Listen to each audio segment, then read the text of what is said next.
its 30mm 7-barreled cannon is the most powerful gun ever to take to the skies.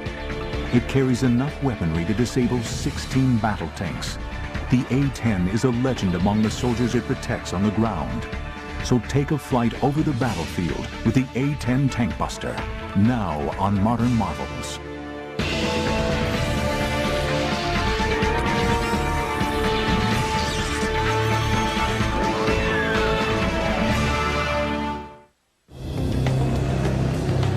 Throughout Operation Iraqi Freedom, the A-10 Warthog was the most well-known and feared plane in the U.S. Air Force. I think it was the best equipped Air Force and Army ready to fight that we could have.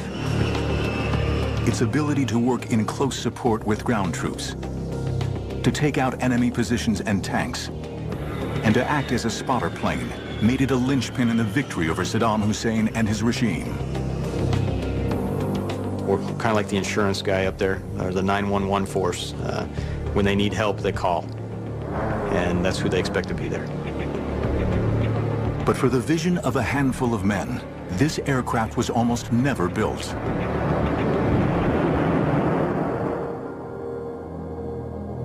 In World War I, aircraft were used as a way of supporting the troops on the ground. In facing down resistance, the planes were called in to either bomb or wipe out the enemy.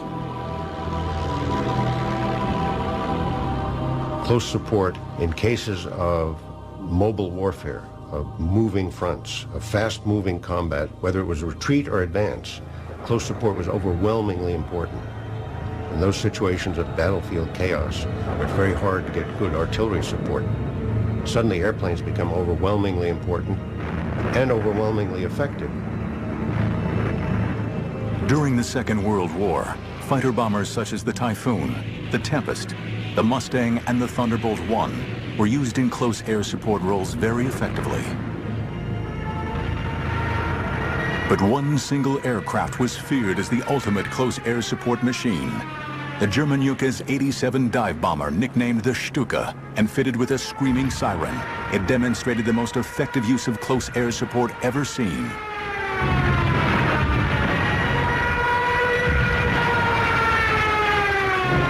This was a time when the Germans were enormously outnumbered by the Russians, and yet having extraordinary successes against very heavy, huge Russian tank forces. And a key component of that were these Stukas, of which the most famous unit was led by Colonel Rudel, who was the most decorated pilot of World War II. Colonel Hans Ulrich Rudel's unit wreaked havoc on the Russian front, with Rudel himself destroying 511 Russian tanks. But with the defeat of Germany in 1945, the success of close air support was largely overlooked. On September 18, 1947, the United States Air Force was born. Its main focus, to deliver nuclear weapons. Close air support was not a priority. This is the extraordinary part of the whole genesis of the A-10. The Air Force, traditionally, from the beginnings of World War II on, had no interest in close support, have none today. They don't like working for the Army, that they prefer running their own war, totally independent of everybody else. A very natural bureaucratic reaction.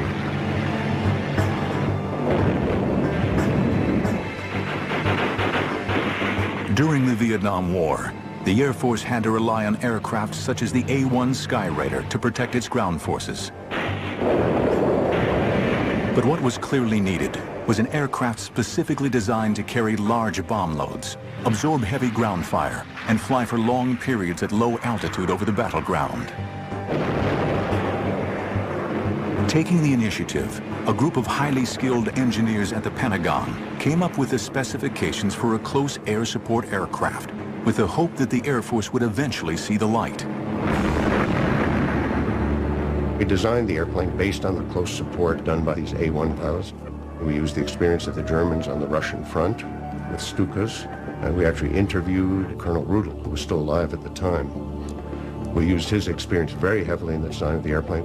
And we tried to shape an airplane that was directly useful in specifically support of Army troops in the field. A first in aviation history, the Air Force eventually initiated a competition for an aircraft to be specifically designed for close air support. When the request for the proposal on the A-10 came in, I immediately was assigned to work on the aerodynamics of that. Fundamentally, she was to be a close air support airplane, which was capable of knocking out heavy tanks, as well as operating from an unprepared short field of 1,500 feet. Fairchild Republic took on the challenges of designing an aircraft unlike any ever built. The winning design would be a stable, straight-winged aircraft to allow for excellent lift and maneuverability. This combined with the General Electric's TF-34 turbofan engines, which would give it a high thrust for takeoff, and a low fuel consumption to enable the plane to have loiter capabilities essential for the role.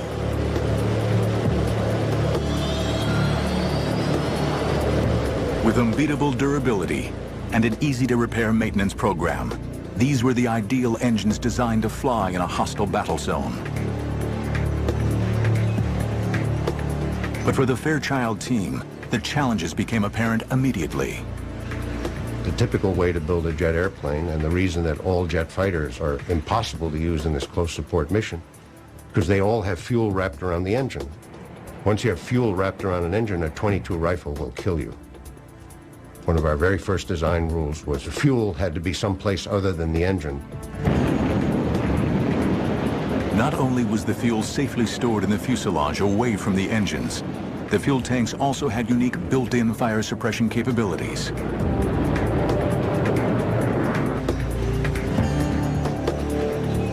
The aircraft's hydraulics could also withstand serious firepower. We required that every hydraulic control had to be backed up by a simple mechanical cable system that's much harder to shoot out. We could come back with hydraulic system shot out, half the tail shot off, a piece of the wing shot off. It had two engines, you could come home on one. The pilot was bathed in a titanium tub which could take 20-millimeter shells. It was really a piece of machinery that you could fly into hell and back. The A-10's survivability was matched with a deadly capacity, a huge 30-millimeter Gatling gun. Developed specifically for the A-10, the GAU-8 A Avenger was capable of firing almost 4,000 rounds a minute, giving the aircraft the ability to blow through tank armor.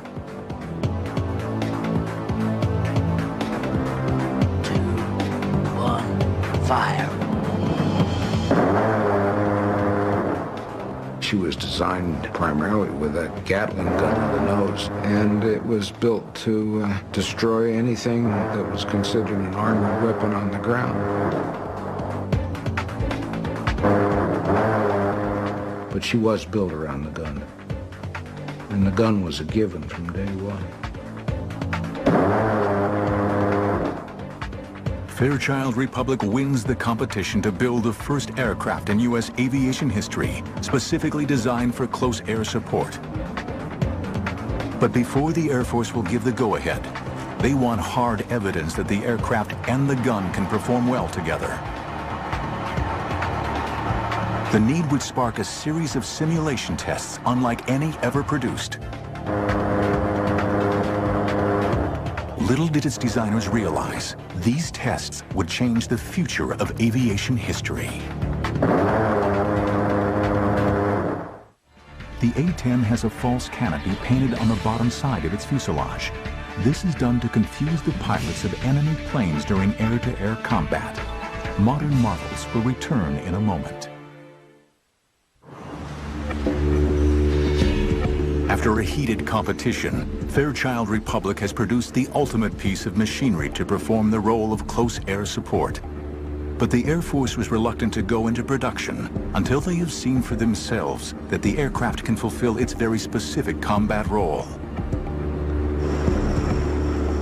In a series of amazing tests, the A-10 and its remarkable gun are put through their paces in an effort to create a full-on Cold War battle scenario. We had secretly assembled what we proudly boasted at the time was like the third or fourth largest tank army in the world. Over 300 Soviet tanks from all over the world, off junk heaps and whatever, out in the desert outside Las Vegas.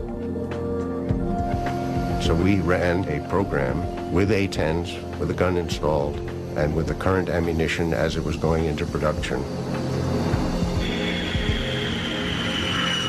She had a very strange sound to those engines, very characteristic, and to this day, every time I hear it, I look up, because I know it's my bird. We knew what she'd do, and she didn't disappoint us.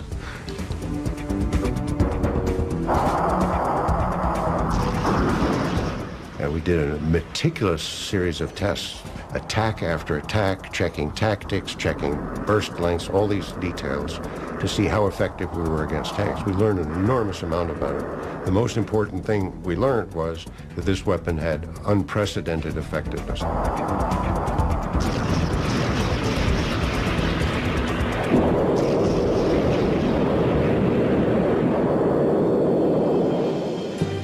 During the Cold War, the threat of Soviet tanks advancing on Western Europe was at times a very real possibility. The Air Force finally gives the production of the A-10 the go-ahead. It was now ready to face a specific enemy. With its highly accurate weapons delivery platform, it was the ideal machine to defend against Soviet armored supremacy.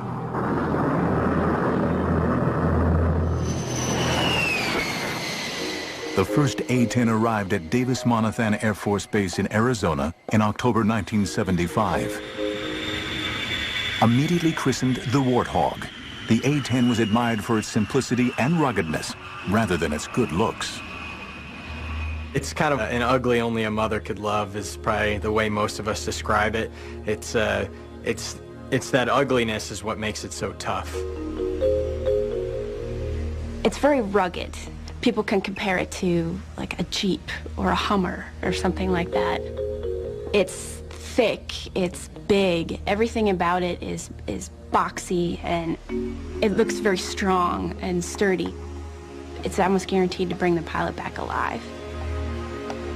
But with a top speed of only 420 miles per hour, high-set twin engines, and squared-off slab-like wings, the A-10 was a far cry from any streamlined jet.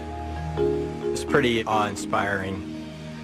It was so much bigger than the aircraft I'd flown in pilot training. It felt huge and it felt big getting into it. And it was also intimidating just because first time you fly the airplane, you're by yourself, but it was definitely exhilarating at the same time. The single-seat cockpit is surrounded by a large bubble canopy to provide all-around vision and a bulletproof windscreen. I love single-seat cockpit. That's one of the reasons that I was enticed by the A-10. No one looking over your shoulder, no one telling you what to do. You put the aircraft where you want to do it and you employ it in the fashion that you want to employ it. It's all personal, and you are the master. I think the first time that was one of the things that surprised me. It took itself right off the runway for the most part. Once it hits the speed it wants to fly, it just lifts up and away. And I think it probably has to do a lot with the big straight wing, positive camber on the wing. It wants to fly. The plane reacts to you. It's like you kind of strap on the plane itself, and it's an extension of you, and it flies. It has a feel of a real stick and rudder. The A-10 is known for its tight turn radius, so it can turn on a dime. You can even look at the ground as you're turning, and it looks like you're just turning in space. Straight wing lets us turn very, very tight. So even though we're going slow, we've got a very small turn radius, and we can very quickly move our flight path so that we can dodge all those, the AAA and the surface-to-air missiles. But it's the challenge of the unique close air support role that's the main attraction to the A-10 pilots. It's an environment where anything can happen at any time. The mission that we do is not a rote mission. You don't come into it knowing exactly every single thing that's going to happen from the time you take off to the time you land. Once you get in the air is where it starts actually unfolding, and you have to react to that. You hear American voices on the radio screaming because they're taking fire and that there are people dying. Their artillery can't get the enemy. They call in the A-10s. Flying of the airplane has to become secondary. Now you're trying to employ the weapon system, and that's where it gets complicated. We get maps spread out in the cockpit, and we're still trying to talk on the radios and keep from getting shot at.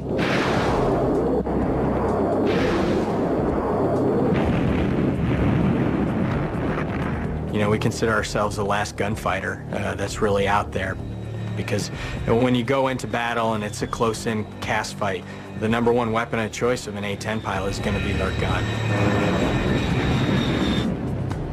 The weapons delivery system incorporates a heads-up display, or HUD, that provides the pilot with the references for flight control and weapons employment. It's incredibly accurate for a gun system, and probably one of the most flexible weapon systems in the world. It's just point and shoot, just like you'd imagine a revolver in your hand. You point it where you want to shoot it, you pull the trigger, and that's where the bullets are going to go. When you roll in and you pull the trigger for the first time, you get excited and the adrenaline starts pumping through, and I had the biggest smile on my face.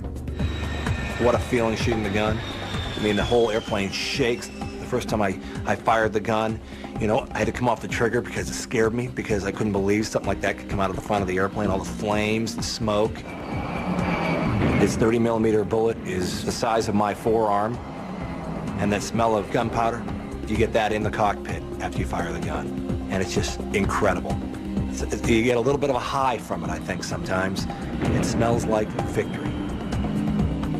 But it would be some time before the pilots would use their guns in anger. With the ending of the Cold War, the tank fleets of the Warsaw Pact no longer seemed like a threat. And the U.S. Air Force plans to withdraw the A-10 fleet from service by the 1990s. But with a serious situation brewing in the Middle East, all that is about to change. The Warthog was about to play a key role in bringing down one of the most destructive individuals in history. Fuel for the A-10 is held in a self-sealing compartment that's protected by internal and external foam. This holding cell will automatically repair itself if hit by a bullet of up to 23mm in size. Modern marvels will return in a moment. In September 1980, Iraq invades Iran, beginning one of the longest and most destructive wars of the 20th century.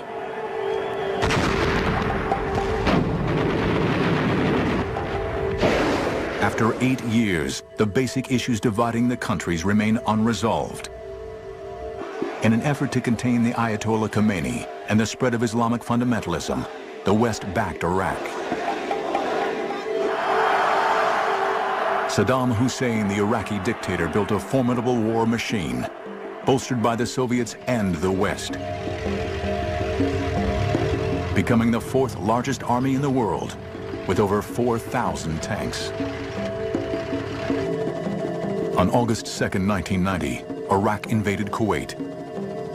For 15 years, the A-10 waited for the chance to justify its place in the Air Force's arsenal.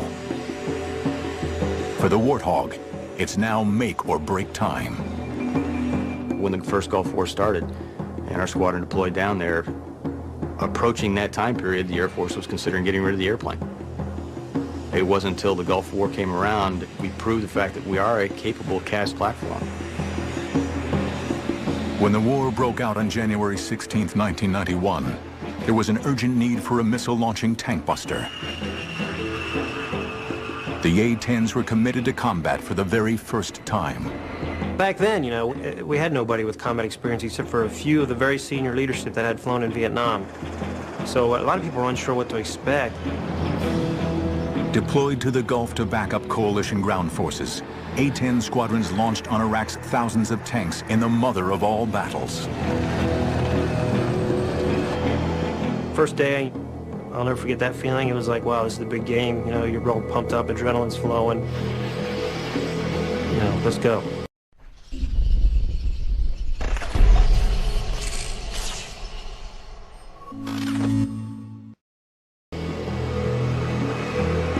You know, you go in, we hit a target, and I remember looking down and going, what's all that glittery stuff down there? And sure enough, it was, you know, them shooting. Oh, whoa, they're shooting at us. And that's when it kind of hit you know, this isn't just training anymore. The way that I saw the Iraqis working is, if they knew we were going to hit something, they moved it. And they played lots of shell games. And it's kind of like, you know, where are they hiding it now?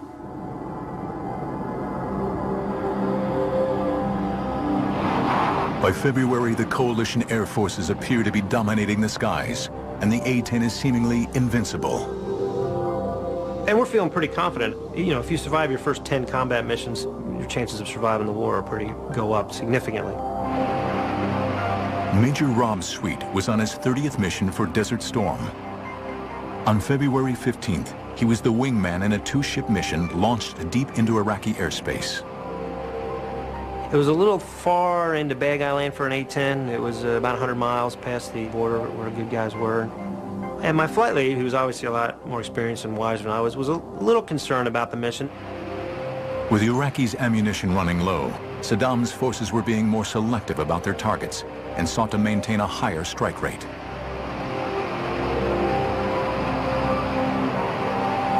So we said, all right, well, we won't hang out as much at the target. We'll take 2-3 passes, and then we'll leave, go somewhere else. There's a formation of tanks in a circle about 3 miles in diameter, no craters anywhere, and we were kind of aware that maybe these were plywood dummy targets. Sweet's flight leader rolled in to take a closer look at the target, and then clears his wingman in. For Sweet, what began as a routine mission was about to turn into his worst nightmare. As I'm coming off, sure enough, here comes the SAM. Well, whoa, that ain't good. But if you see it, you can beat it. So I saw it, put out some shaft flare, I kind of pulled around it, and it missed, sure enough. But a guy who was close. In fact, that is as close as I'd ever been come to getting hit by anything. So I went from being, whoa, that scared the living daylights out of me, to losing my professionalism somewhat and getting really pissed off at this guy for scaring me. So he was going to die for doing that. As I was rolling in, you know, I felt a loud bang in the airplane, and I went, ooh, that isn't good. And I looked back, and I didn't like what I saw. Most of my right wing was gone. It was on fire. I think to myself, okay, bad hit, but there's still some wing on there, and I should be able to fly it out of there, and the A-10's pretty rugged. The Iraqi missile, which would have destroyed most other fighters, seriously cripples the A-10. The plane enters a steep spin/spiral, starts spiraling on down. I'm throwing switches trying to recover. I'm yelling, yeah, I can't recover, and then I start to panic. And I remember just seeing a desert coming up like this. Time to get out. The Aces II ejection seat is a fully automatic catapult rocket system. Once ejected, the parachute automatically deploys. I'm coming down on my parachute, and I see my A-10 hit the ground. And that was kind of disturbing. As Sweet hits the ground, he's seized by Iraqi soldiers. You know, they were on me before I even had a chance to roll over. And then it was their chance to get some payback. And so I got the crap beat out of me, basically.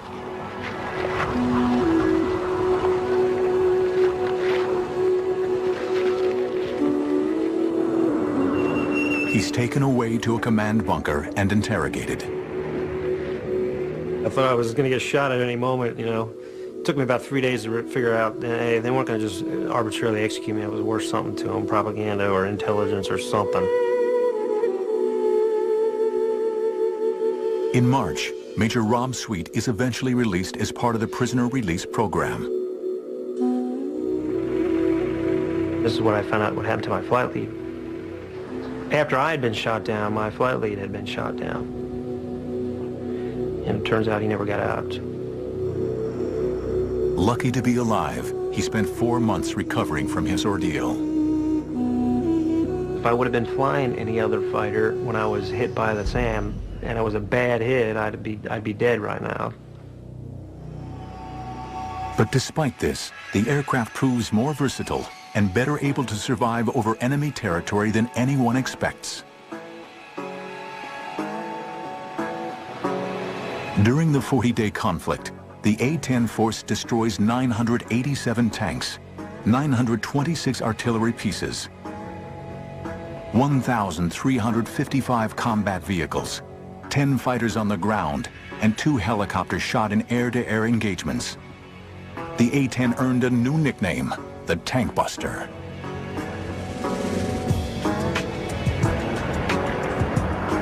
The result confounds all those who questioned the need for a dedicated ground support aircraft. Flying a staggering 8,500 missions, A-10s are responsible for more than half of Iraq's losses of military equipment in Operation Desert Storm.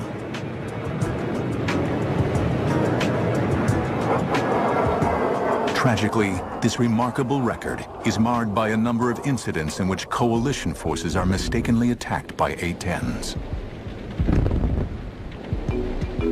Now, there was an incident yesterday in which an American A-10 inadvertently fired on 2 of our infantry fighting vehicles.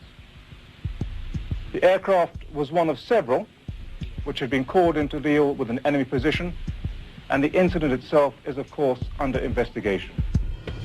9 British soldiers were killed.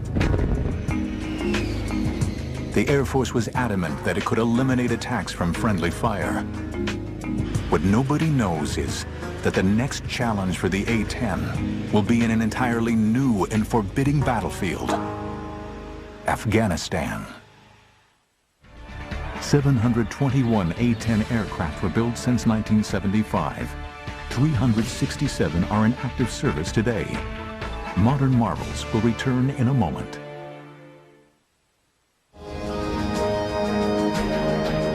The A-10 proved itself a success in Desert Storm. But for this aging aircraft to remain integral to the Air Force attack plan, it would have to meet the constraints of an ever-changing battlefield. The A-10 got quite a few upgrades. No new engines or anything like that, but more avionics upgrades. We were able to incorporate systems that had come online, the global positioning satellite systems. The A-10 was the first fighter to fully integrate with the night vision devices. The whole cockpit is modified to use night vision goggles.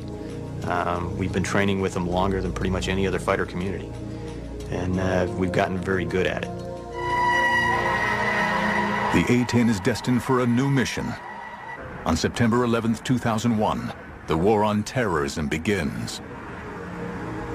Our response involves far more than instant retaliation and isolated strikes.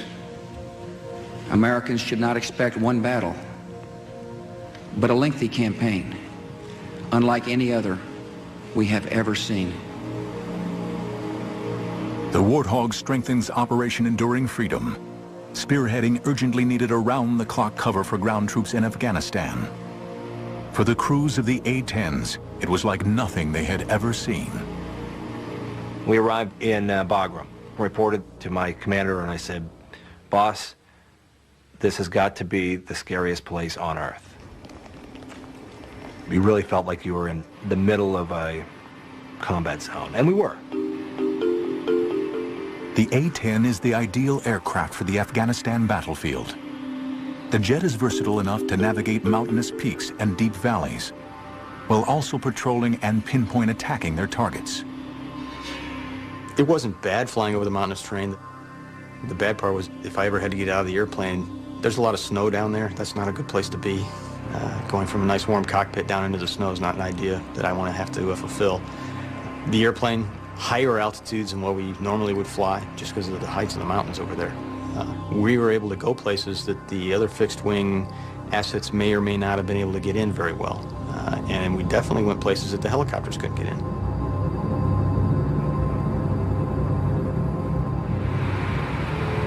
Around the clock, The Warthogs support regular and special forces soldiers while combing the mountains of Afghanistan for enemy rocket launch sites and mortar posts. As its pilots soon realized, every mission would test their training and their wills to the limit.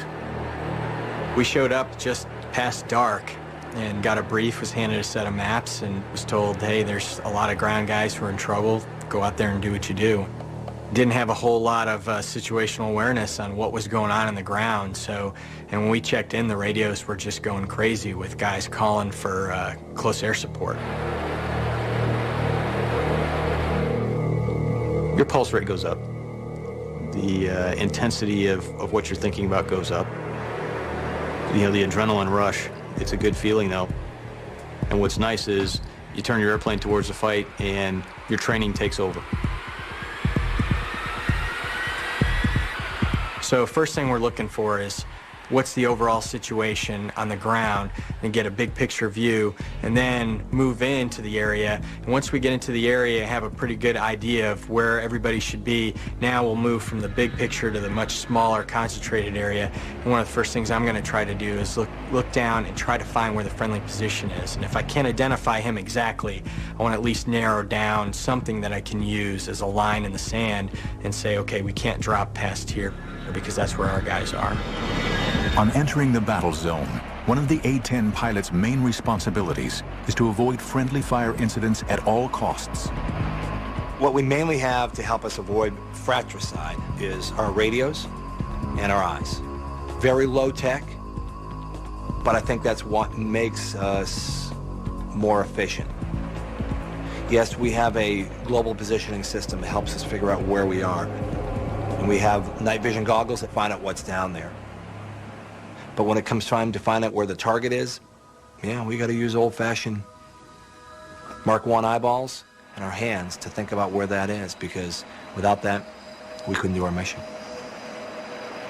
We went in there, and the night vision goggles were really hard to use because the sun had set, but it wasn't low enough where we were getting a lot of brightness coming from the west. So it was really difficult to use the NVGs. There was no moon illumination, and we're in this very harsh terrain that I've never seen before. A team of observers down on the battlefield work with each pilot to guide the aircraft to its target.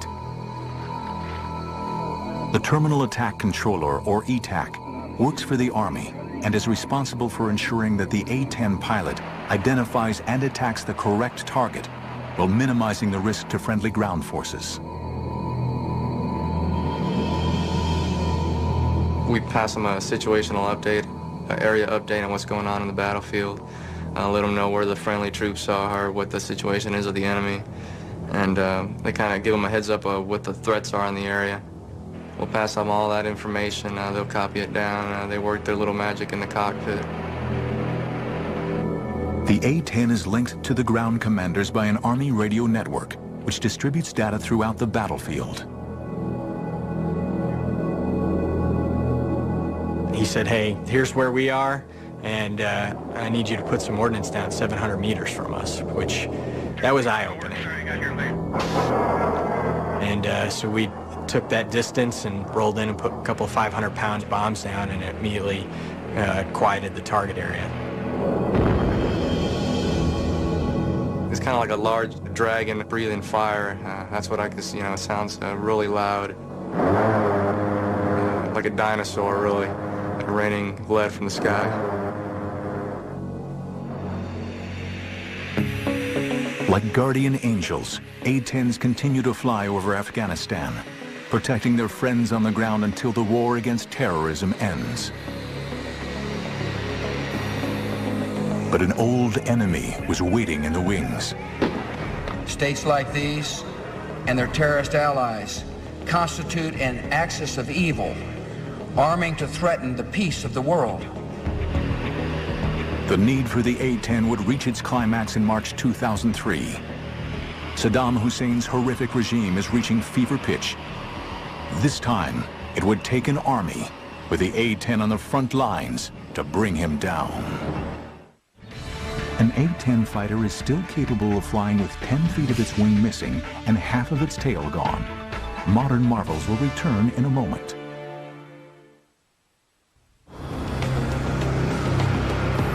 March 2003. Saddam Hussein's forces are about to come head-to-head with the A-10 tank buster as it once again prepares to fly over the battlefields of Iraq. The coalition forces mean to end the regime of Saddam Hussein for good. The Warthog has come a long way since the last desert battle. By the time the second Gulf War, the Iraqi freedom comes along, pretty much every airplane had been modified to improve the weapon's accuracy. The AGM-65 Maverick missiles are highly accurate, carrying warheads specifically for targeting heavy armor. Infrared imaging guidance enabled them to shoot moving targets at night. Combine these with the already large weapons load and the special laser targeting pods, and the Warthog is better prepared than ever for its deadly role in Iraq.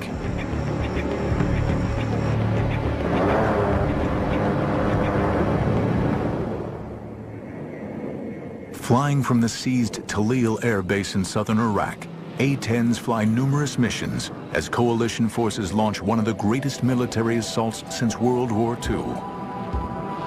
The assault of Baghdad. For the A-10 crews, it would be the challenge of a lifetime. We were flying up towards Baghdad. We were excited to go up there, but the hair on the back of our necks was standing up and your heart was beating really fast. I actually said a lot more prayers stepping into the cockpit that day. There's all those different emotions running through your mind, and you're saying, please, let me do what I'm trying to do and do the right thing. Calling the Warthogs to their targets is another essential member of the ground command team, the Forward Air Controller, or FAC. A-10 pilots take turns to carry out this job, using their specialist knowledge of the mission in the air to coordinate with the soldiers on the ground. We go to a battalion and we speak Air Force to the Army. We make sure the no fratricide occurs. Air Force doesn't shoot the Army, Army doesn't shoot the Air Force. Keep them deconflicted, but then secondary to that is make sure that those A-10s affect the battlefield for the Army. Everyone's talking, just trying to get permission to actually execute the attack. And those sound like simple questions, and this sounds like, pick up the phone, ask, but when you're asking one airplane who's relaying to another guy who's probably, 400 or 500 miles away, sitting in a room somewhere, it takes time. And, oh, by the way, every aggressive fighter pilot in Iraq at this point is making the same phone call, trying to get permission. Thanks for the work, sir. You got your thing. The FAC is the A-10 pilot's first point of contact on arrival in the area. Part of his role is to provide the pilot with the target coordinates with pinpoint accuracy. It sounds cold-hearted, but it's very systematic, They tell us the targets, we find the targets, we kill them, we report it's killed, next target. And it just goes, next target, next target. On arrival over the battlefield, the A-10 pilot often has to use basic technology to locate exactly where the target is. In pilot Eric Yehemowitz's case, an Iraqi missile site. I went down with the binoculars and was searching the target coordinates. The 6 missile launchers weren't where they were supposed to be. So it took me a little while to search the area. The Iraqis had moved them probably about half a mile to a mile away. I'm thinking to myself, okay, I don't know if that radar operator sees me with that missile, but I see the target next to it, and it was just an awesome feeling. Your focus then, all of a sudden, is into this one little area is what you're looking at.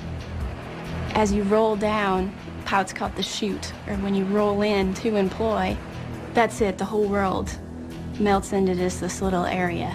And I was able to lock this thing up and fired that missile, and it came screaming off the rail. From over 17,000 feet, the long-range 300-pound launch and leave Maverick missile travels to its target. For Yehemowitz, the seconds seem to go on forever. I'm waiting and I'm thinking, oh man, the missile went stupid. It went flying into Iran. It should have hit by now. And I'm like, oh man, I'm in trouble. It just felt like an eternity. It is surreal. You're so far up, it's hard to hear anything on the ground. You're so used to hearing the jet. It's like the white noise of having a fan in the background. But then all of a sudden, boom, just a massive explosion, and it is totally elation. Now I know I got him. You pull off, get a little more altitude, and then turn back and take a look. And it's a little fire show for you. It's just so professional, it's unbelievable. There's not a lot of hooting and hollering, and you know, it's not like Top Gun, people screaming, yeehaw. I mean, it's war, and people are dying, and everyone knows it. You know, we're sitting on the edge of our seats, concentrating that we don't get shot down for once, and then that we don't hurt the wrong people. Going in there, I said I have two objectives.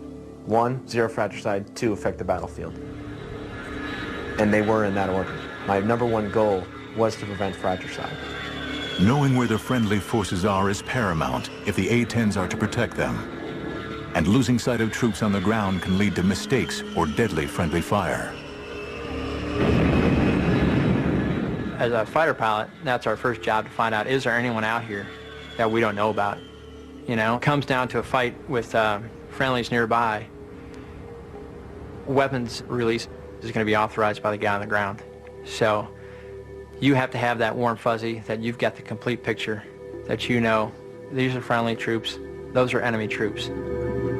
But even with all the advantages of modern technology, relying on this alone can seriously jeopardize the troops on the ground. Yes, there are technological ways. There are also old school ways, giving a good talk on, making sure you're confirming with that aircraft that he really does see the friendlies.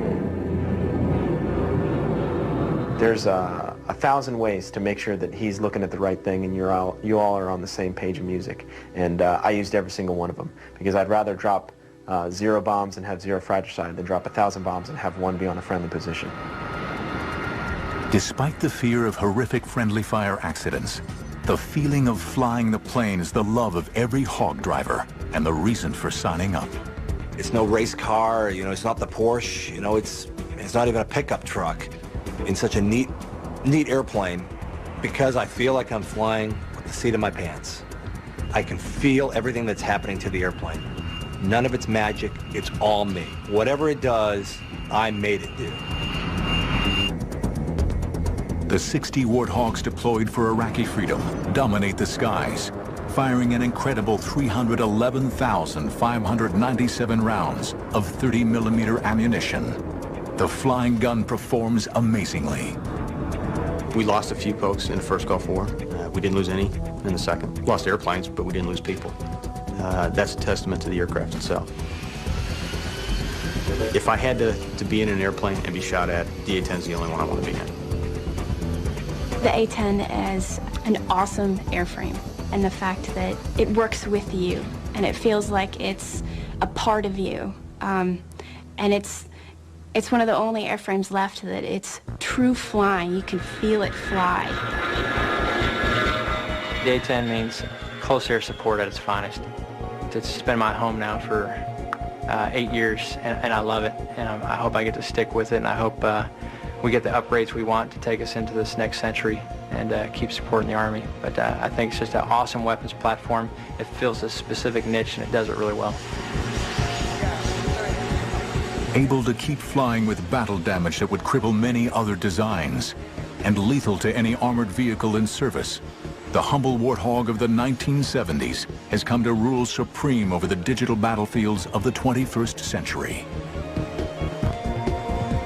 Due to remain in service until at least 2025, the A-10 Warthog has proven itself to be one of the most effective aircraft ever flown in the U.S. Air Force, and a legend to those who've flown it. She is not very clean when it comes to protuberances and bumps, and so she's not the sleekest looking piece of machinery that I ever designed. But she got the job done.